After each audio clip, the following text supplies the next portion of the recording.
Tommy her. Jeg skal fortælle om min opgave Mark Balance Light. Jeg har valgt mark nummer 5, antal hektar 10, og jobbet nummer 3, på grund af det de fleste jord hjemme hos mig.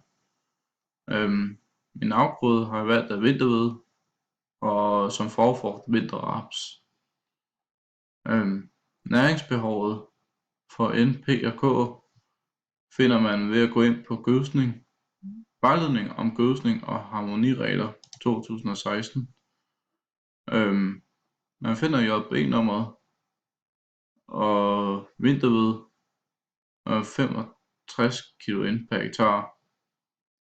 Og for at finde P og K går du over under retningsgivende normer for fosfor og kalium.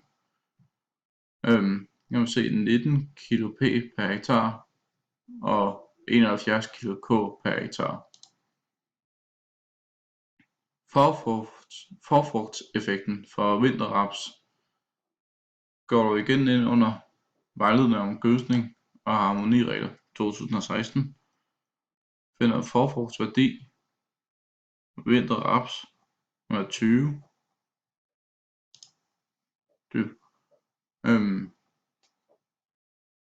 Gødningsbehovet.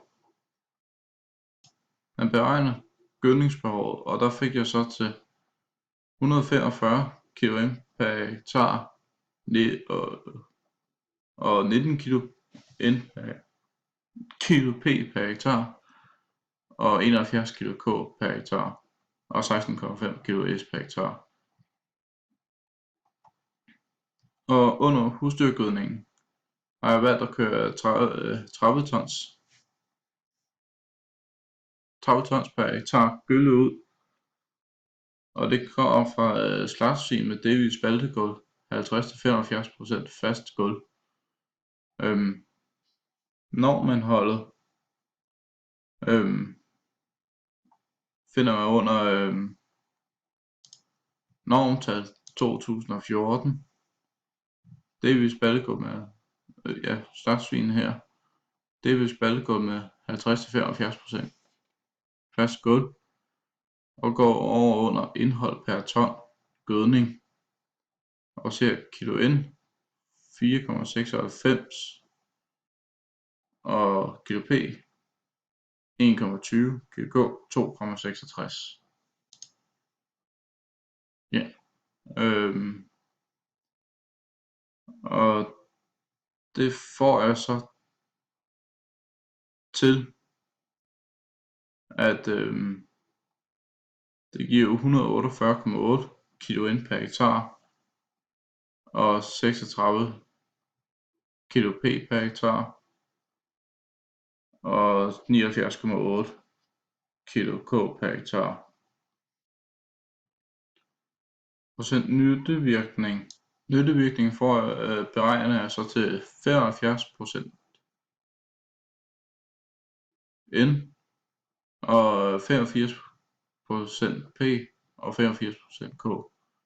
Man får så til 111,6 N, 30,6 P, 67,83 K og 0 S.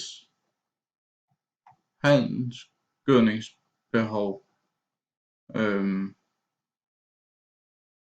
beregner jeg til 33,4 N, 0 P og 3,17 K, 16,5 S. Og der er jeg har så fundet en gødning, der passer til mit behov, som hedder NS 24/6, og det er valgt som datoen 15.4. og 139 kilo per hektar, og marken i alt 4.175. Og jeg skal sige 33,4 N, 0 P, 3,17 K og 16,5 S. Men det var hvad jeg havde at sige.